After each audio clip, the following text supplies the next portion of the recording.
വിശുദ്ധ ലൂക്കായുടെ സുവിശേഷം 19-ാം അധ്യായം 28 മുതലുള്ള വാക്യമാണ്. ജെറുസലേമിലേക്കുള്ള രാജകീയ പ്രവേശം എന്നാണ്. ഞാൻ വചനം വായിച്ചു പറയുന്നില്ല, പക്ഷെ ആ കാര്യം നിങ്ങളോട് ശ്രദ്ധയിൽ പതുക്കെ ഒന്ന് കൊണ്ടുവരാൻ എല്ലാ വശത്തിരിക്കുന്നവരോട് പറയാൻ ആഗ്രഹിക്കുന്നു. ഞാൻ വായിക്കുകയാണ്. അവൻ ഇത് പറഞ്ഞതിന് ശേഷം ജെറുസലേമിലേക്കുള്ള യാത്ര തുടർന്നു. ഒലിവ് മലയ്ക്കരികെയുള്ള ബെത്ഫഗ, ബഥാനിയ എന്നീ സ്ഥലങ്ങളെ സമീപിച്ചപ്പോൾ അവൻ 2 ശിഷ്യന്മാരെ ഇപ്രകാരം നിർദ്ദേശിച്ചയച്ചു. എവിടെ എത്തിയപ്പം? ബെത്ഫഗ, ബഥാനിയ എന്നീ സ്ഥലങ്ങളെ സമീപിച്ചപ്പം, ശ്രദ്ധിച്ചു കേട്ടെ, യേശു 2 ശിഷ്യന്മാരെ ഇങ്ങ് വിളിച്ചിട്ട് പറഞ്ഞു, ഇവിടെ വരെ വരാൻ പറഞ്ഞു. എന്നിട്ട് വന്നിട്ട് പറഞ്ഞു, നിങ്ങൾ എതിരെ കാണുന്ന ഗ്രാമത്തിലേക്ക്, 30-ാമത്തെ വാക്യം ശ്രദ്ധിച്ചേ, എതിരെ കാണുന്ന ഗ്രാമത്തിലേക്ക് പോകുവിൻ. അവിടെ ചെല്ലുമ്പോൾ ഒരു കഴുതയെ, ആരും കയറിയിട്ടില്ലാത്തൊരു കഴുതക്കുട്ടിയെ കെട്ടിയിരിക്കുന്നത് കാണും. അതിനെ അഴിച്ചു കൊണ്ടുവരിക. Hallelujah, hallelujah. ഇത് ദൈവത്തിന്റെ ഒരു ക്ഷണമാണ്. ശ്രദ്ധിച്ച, ഇന്ന് ഒരാളെ സെലക്ട് ചെയ്യുന്നത് ഇങ്ങനെയാണോ? ഇന്ന് സെമിനാരിയിലേക്ക് എടുക്കുന്നത് എന്ത് വലിയ സെലക്ഷനാണ്.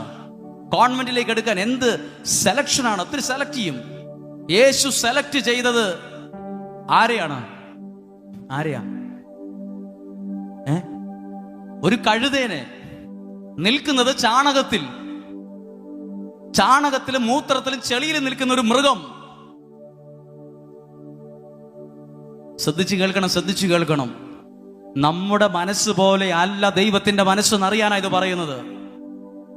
ഈ ആലയത്തിൽ ശുശ്രൂഷകരെ തെരഞ്ഞെടുക്കുന്നത് വളരെ ശ്രദ്ധിക്കും. ആരാ, എവിടെ, ഏത് വീട്ടിൽ ജനിച്ചു, ഏത് പള്ളിയിൽ പോകുന്നു, വിശ്വാസിയാണോ, എല്ലാം നോക്കിയിട്ടാണ് ഒരു ശുശ്രൂഷകനെ തെരഞ്ഞെടുക്കുന്നത്.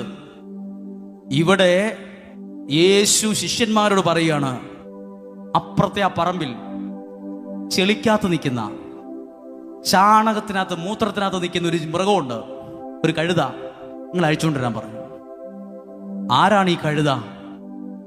ശരിക്കും ശ്രദ്ധയോടെ വായിച്ചാൽ ആ ചെളിക്കകത്തും ചാണകത്തിനകത്ത് നിന്ന കഴുത ഞാനാണോ എന്നൊരു സംശയം തോന്നും. അല്ല, ഞാൻ തന്നെയാണ്. ശ്രദ്ധിച്ചു നോക്കിയാൽ ഡയറി എടുത്ത് എഴുതും, ആ കഴുത എൻ്റെ വീടാണ്, ആ ജീവിതം.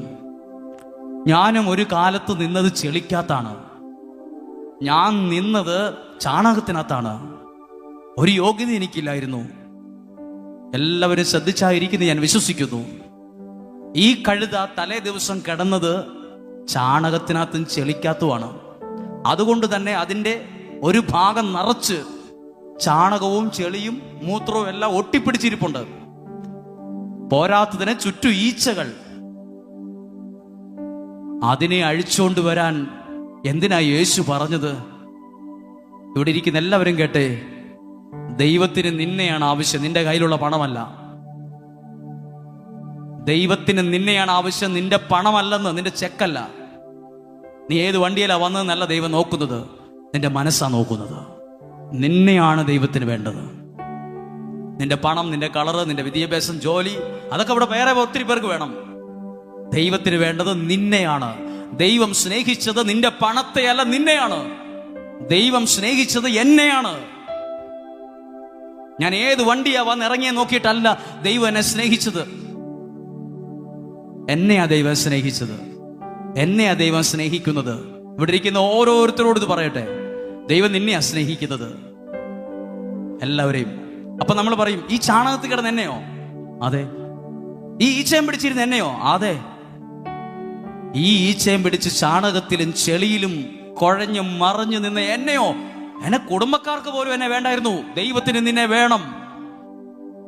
ദൈവം നിന്നെ തെരഞ്ഞെടുക്കുന്ന രീതി കണ്ടോണം.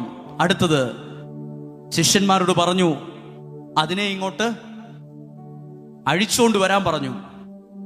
അപ്പോൾ ഒരു വാക്കുണ്ട്, എല്ലാവരും ഒന്ന് ശ്രദ്ധിച്ചേ. ശിഷ്യന്മാരോട് യേശു പറഞ്ഞു, ഞങ്ങൾ അതിന്റെ കയറെ പിടിച്ച് അഴിക്കുമ്പം ആ കയറെ വരെ മണമായിരിക്കും. പശുവിനെ, ആടിനെയൊക്കെ വളർത്തി ശീലമുള്ളവർക്കറിയാം, അതുങ്ങളുടെ കയറിന് വരെ ചെളിമണവും ചാണകത്തിന്റെ മണവും ഒക്കെ ആയിരിക്കും. ആ കയറ് തൊടുമ്പോ തന്നെ ദുർഗന്ധമായിരിക്കും. ആ കയറിങ്ങനെ അഴിക്കുമ്പം ആരെങ്കിലുമൊക്കെ ചിലർ ചോദിക്കും, എന്തിനാണ് അഴിക്കുന്നത് എന്ന്. അപ്പോൾ യേശു ഒരു മറുപടി പറഞ്ഞു. എന്താ പറഞ്ഞത്? എന്താ പറഞ്ഞെന്നറിയാം? അത് എന്നെ നോക്കിയാ പറഞ്ഞെന്ന രീതിയിൽ ഒന്ന് വായിച്ചേ. കർത്താവിന്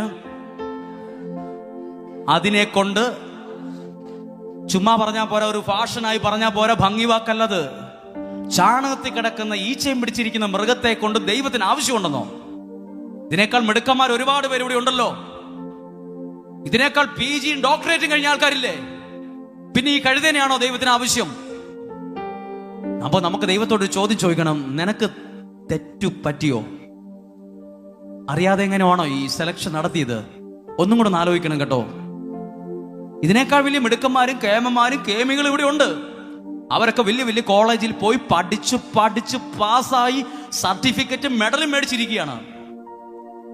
അവർക്ക് ഒന്നും ചെയ്യാൻ പറ്റുന്നില്ല, അവർക്ക് അനങ്ങാൻ പറ്റുന്നില്ല, അനങ്ങാൻ.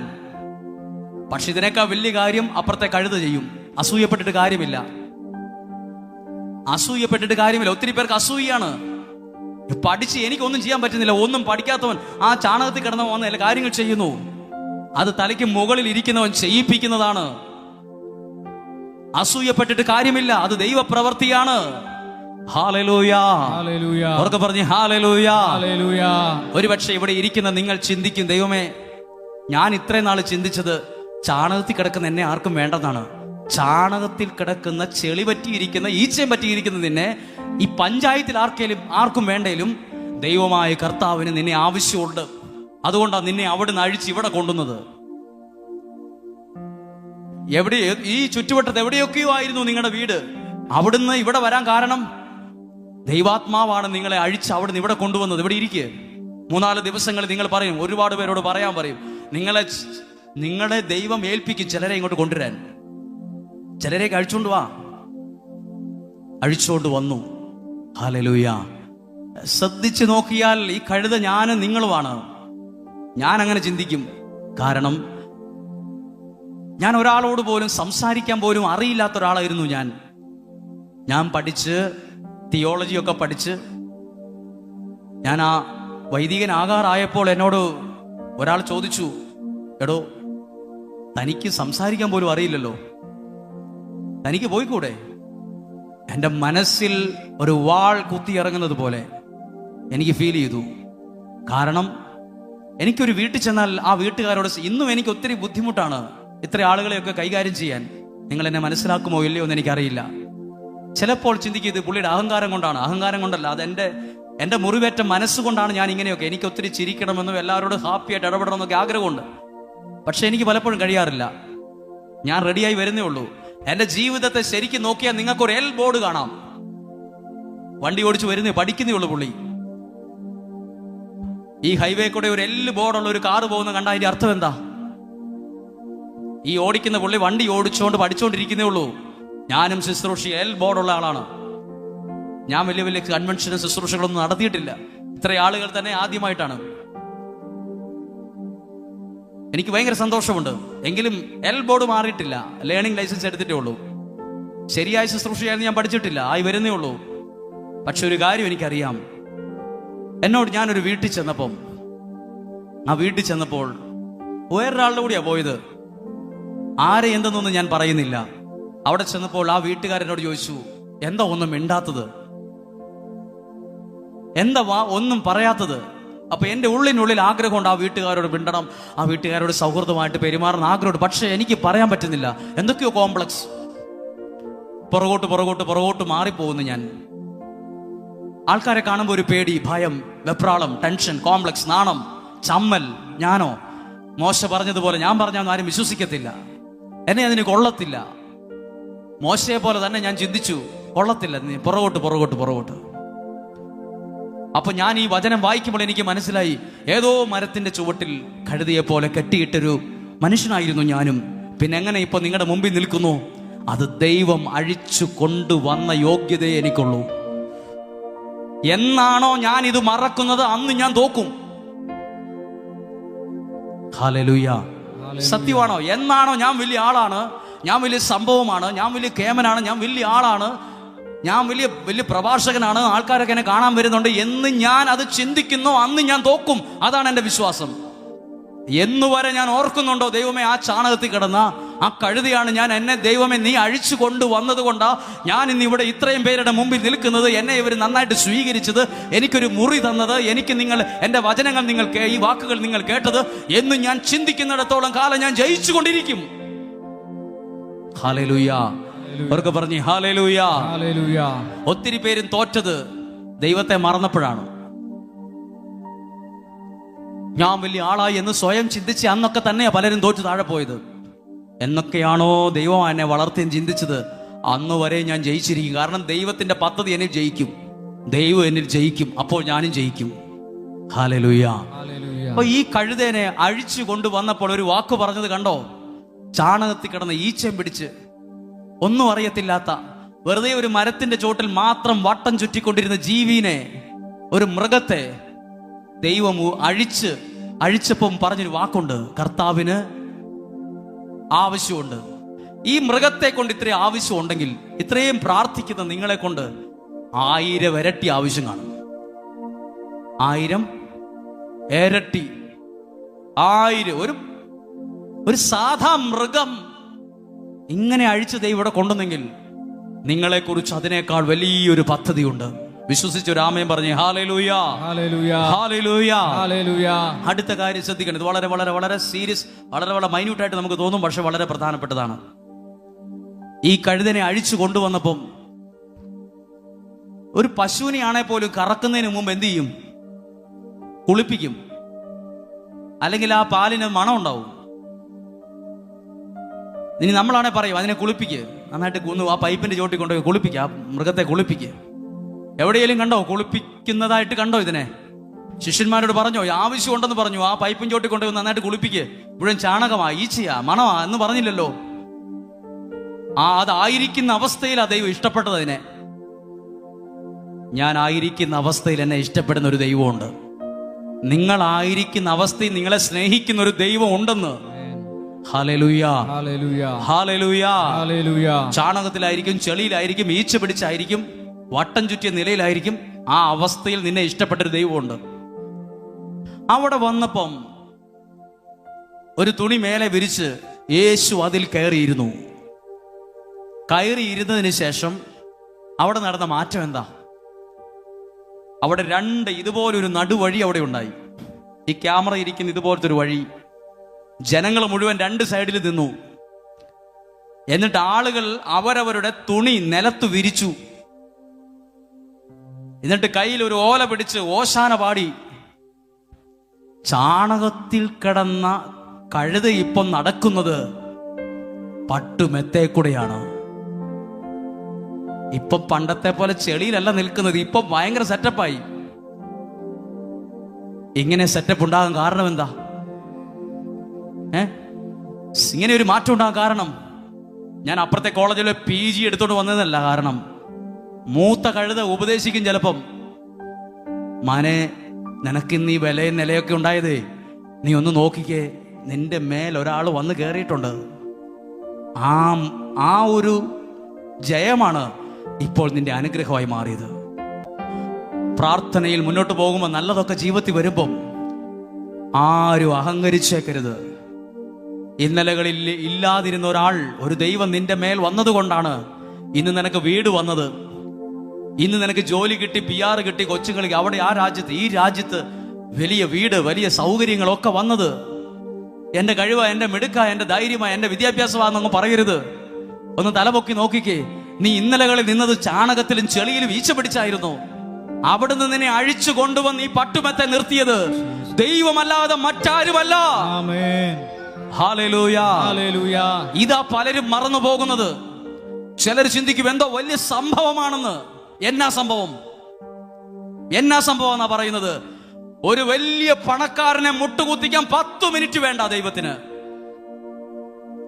ഒരു വലിയ പണക്കാരൻ പറഞ്ഞു, എന്റെ പിള്ളേരെല്ലാം കാനഡയിലാണ്, അമേരിക്കയിലാണ്, അവര് മാസം എനിക്ക് പൈസ അയച്ചുകൊണ്ടിരിക്കും, എനിക്കിങ്ങനെ വെറുതെ ഇരുന്നാൽ മതി, എനിക്കിനി ഒന്നിന്റെ പ്രശ്നമില്ല. ഒരു കുരുമുളകിനോളം വലുപ്പമുള്ള ഒരു മുഴ, ഒരു പാട് ശരീരത്തുണ്ടായാ മതി താഴെ പോവാൻ. എത്ര പൈസ ഉണ്ടേലും തോട്ടിലൂടെ പോകുന്ന പോലെ അത് പോകാൻ. എത്ര വലിയ പൈസക്കാരനെ മുട്ടുകുത്തിക്കാൻ 10 മിനിറ്റ് മതി. 10 മിനിറ്റ് വേണ്ട, 2 മിനിറ്റ് മതി, വേണ്ട 1 മിനിറ്റ് മതി. അതെങ്ങനെ നിങ്ങൾ അറിഞ്ഞു? ഞാൻ പറയാം. വലിയൊരു പൈസക്കാരൻ, വലിയൊരാള്, അത്യാവശ്യ സാമ്പത്തികമൊക്കെ ഉള്ള ഒരാള് ഒരു നാട്ടിൽ വെച്ച് ഭയങ്കര ധൈര്യം, പ്രാർത്ഥനക്കാരെ ഒക്കെ കളിയാക്കും. എന്നെ കളിയാക്കിയിട്ടുണ്ട്, പലതും പറഞ്ഞിട്ടുണ്ട്. ഞാൻ അദ്ദേഹത്തെ കാണും വേറെ വഴിക്ക് പോകും. ഞാൻ ഒരു ദിവസം വണ്ടിയെ കയറുമ്പോൾ അദ്ദേഹം ആ വണ്ടിയിലുണ്ട്. ഞാൻ പെട്ടെന്ന് ഇറങ്ങി, പിന്നെ വേറൊരു ബസ്സിലാണ് പോയത്. ഭയങ്കര അഹങ്കാരം, കുറ്റം പറയുകയല്ല. അദ്ദേഹം ഒരു ദിവസം എൻ്റെ അടുത്ത് പ്രാർത്ഥിക്കാൻ വന്നു. അദ്ദേഹത്തിന്റെ കയ്യിൽ ഒരു കവറ്. അപ്പൊ ഞാൻ വിചാരിച്ചു വല്ല പൈസ തരാനായിരിക്കുമെന്ന്. ഇവിടെ എഴുതിയിരിക്കുന്നത് ഒരു ഹോസ്പിറ്റലിന്റെ പേരാണ്, അതിന്റെ റിസൾട്ടാണ്. അദ്ദേഹം അതെടുത്തിട്ട് എൻ്റെ കൈ തന്നു. എനിക്കതിന്റെ ഇംഗ്ലീഷ് ടൈം എല്ലാം മനസ്സിലായില്ല. ഞാനത് വായിക്കുമ്പോൾ അദ്ദേഹം പറഞ്ഞു, എനിക്ക് ക്യാൻസറാണ്, തിരുവനന്തപുരം RCCയിലേക്ക് റെഫർ ചെയ്തിരിക്കുകയാണ്. ഡോക്ടർ ഇത് പറയാൻ എടുത്ത സമയം 1 മിനിറ്റ് പോലും എടുത്തിട്ടില്ല. നിങ്ങൾക്ക് ക്യാൻസർ ആണെന്ന് ഡോക്ടർ പറയാൻ എടുത്ത സമയം വെറും സെക്കൻഡുകൾ മാത്രമാണ്. അയാൾ മുട്ടുകുത്തി താഴെ എത്തി. അത്രയും പൊക്കത്തിൽ നിന്ന് അയാൾ താഴെ വരാൻ എടുത്ത സമയം 1 മിനിറ്റ് പോലും എടുത്തില്ല. 1 മിനിറ്റ്. ഉയർത്തുന്നതും താഴ്ത്തുന്നതും ദൈവമാണ്. ഉയർത്തുന്നതും താഴ്ത്തുന്നതും ദൈവമാണ്. അത് ശുശ്രൂഷയിലാണേലും ഭൗതിക മണ്ഡലത്തിലാണേലും എല്ലാ വിധത്തിലും. നമ്മൾ ഇന്ന് പ്രാർത്ഥിക്കാൻ ഒരുമിച്ച് കൂടിയത് ദൈവത്തിന്റെ കരമാണ്, ദൈവത്തിന്റെ നമ്മുടെ അനുഗ്രഹമാണ്. നമ്മളെല്ലാവരും ഈ ശബ്ദം പോലും ഹല്ലേലൂയ. ഞാനിത് നിങ്ങളോട് പറയാം, ഈ കഴുത എപ്പോഴേലും വിചാരിച്ചായിരുന്നോ എനിക്കൊരു നല്ല കാലം ഉണ്ടാകൂന്ന്? നിങ്ങൾ ചുമ്മാ പറ. ഒരിക്കപ്പോലും ആ ബുദ്ധിയിൽ വന്നിട്ടുണ്ടാവില്ല ഒരു മൈനൂട്ട് സെക്കൻഡായിട്ട് പോലും രക്ഷപ്പെടുമെന്ന്. എൻ്റെ ജീവിതം ഈ പട്ടം ചുറ്റി തീരുവൊക്കെ ഉള്ളായിരിക്കും വിചാരിച്ചത്. ഇപ്പൊ നിൽക്കുന്നതോ ആളുകളൊക്കെ ഇപ്പം അത്ഭുതത്തോടെയാ ഇപ്പം നോക്കുന്നേ. ആളുകളൊക്കെ ഇപ്പം ഭയങ്കര ആകാംക്ഷയോടെ നോക്കുന്നേ. ആ മരത്തിന്റെ ചോട്ടിൽ വട്ടം കറങ്ങിക്കുമ്പോൾ ആർക്കും വേണ്ടായിരുന്നു, ചെളിക്കാത്തും ചാണകത്തിൽ നിന്നപ്പം. പക്ഷെ ദൈവം ആ ചാണകത്തിൽ നിന്നും ചെളിയിൽ നിന്നും ഉയർത്തി കൊണ്ടുവന്ന് ഇന്ന് കൊണ്ടുപോയി നിർത്തിയിരിക്കുന്നത് തുണിയുടെ മേലെ പട്ടുമെത്ത വിരിച്ച് അതിന്റെ മുകളിൽ കൊണ്ട്. രാജാക്കന്മാരാ അങ്ങനെ പോണത്. പഴയ കാലത്തെ രാജാക്കന്മാർ അങ്ങനെയാ പോകുന്നത്. അതേപോലെയാ കൊണ്ട് നിർത്തിയത്. ഇതൊക്കെ ചെയ്യുന്നൊരു ദൈവം നമുക്കൊണ്ട് ഇന്നും ജീവിക്കുന്നുണ്ട്. വെറും കല്ലിനോടും മണ്ണിനോടും തടിക്കഷ്ണത്തോടും അല്ല പ്രാർത്ഥിച്ചു കൊണ്ടിരിക്കുന്നത്, മരിച്ചുയർത്തി ഇന്നും ജീവിക്കുന്ന ദൈവത്തോടാണ്. Hallelujah, hallelujah. രക്ഷപ്പെടുമെന്നാ വിശ്വസിക്കുന്നെങ്കിൽ നിങ്ങൾ രക്ഷപ്പെട്ടിരിക്കും. ഞാൻ അനുഗ്രഹിക്കപ്പെടുമെന്നാ ഞാൻ ദൈവത്തിൽ വിശ്വസിക്കുന്നെങ്കിൽ ആ വിശ്വസിച്ചത് എൻ്റെ ജീവിതത്തിന്റെ യാഥാർത്ഥ്യമായി മാറും. അതെന്റെ ജീവിതത്തിന്റെ സാക്ഷ്യമായി മാറും. ഒന്ന് പറഞ്ഞേ ഹല്ലേലൂയ. ഒരു കരം ഉയർത്തി ഉറക്കെ പറയാമോ? ഹല്ലേലൂയ. സ്വരമുയർത്തി പറഞ്ഞേ ഹല്ലേലൂയ, ഹല്ലേലൂയ. വിശ്വസിക്കണം. ഒരു ചടങ്ങായി വന്നു പോകരുത്. ചുമ്മാ വരുന്നു, ഇരിക്കുന്നു, പാടുന്നു, പോകുന്നു. അതുകൊണ്ട് വലിയ പ്രയോജനം കിട്ടാനില്ല. ശരിക്കും മനസ്സുകൊണ്ട് നിങ്ങൾ പ്രാർത്ഥിച്ചു, നിങ്ങൾ വിടുവിക്കപ്പെടും. ഈ അവസ്ഥ മാറും.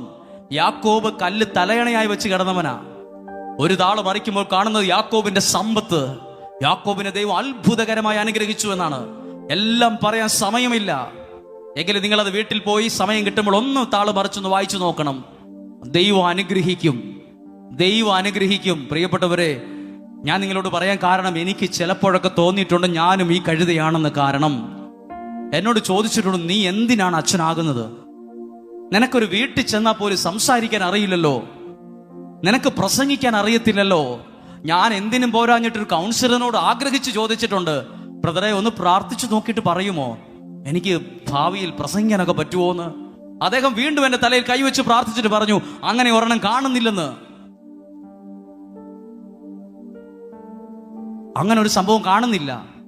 പക്ഷെ ഞാനിപ്പോ ചെയ്യുന്നതോ, മനുഷ്യൻ ആരും കണ്ടില്ലേലും നിന്റെ ഉയർച്ചയ്ക്കുള്ള വഴി ദൈവം കണ്ടിട്ടുണ്ട്. ഹല്ലേലൂയ.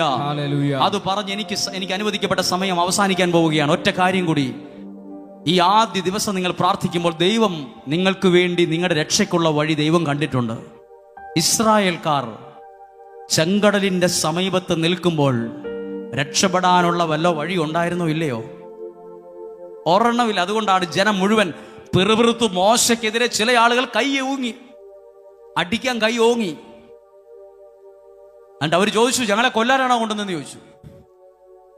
ഞങ്ങൾ എന്തിനാ ഇവിടെ കൊണ്ടുവന്നതെന്ന് അറിയണമെന്ന് പറഞ്ഞു. മോശ പേടിച്ചു പോയി, ഭയപ്പെട്ടു.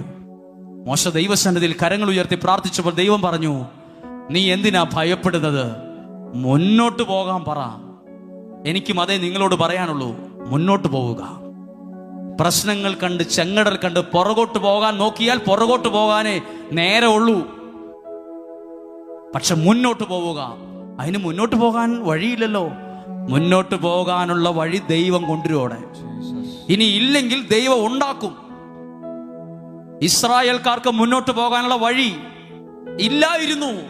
പിന്നെ ആ വഴി എങ്ങനെ ഉണ്ടായി? അത് ദൈവം ഉണ്ടാക്കി അങ്ങനെ ഒരു വഴി.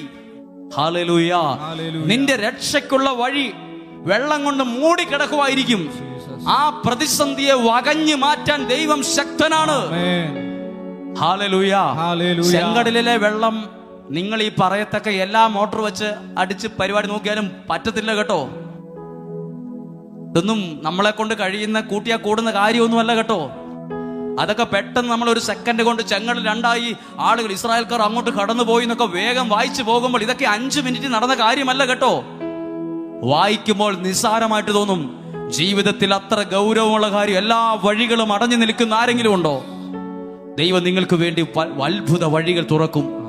ആരും കണ്ടിട്ടില്ലാത്ത വഴി ദൈവം നിനക്ക് വേണ്ടി കണ്ടിട്ടുണ്ട്. ആ വഴിയിലൂടെ ദൈവം നിന്നെ നടത്തും. ദൈവം നിന്നെ നടത്തും. ദൈവം നിന്നെ നടത്തും.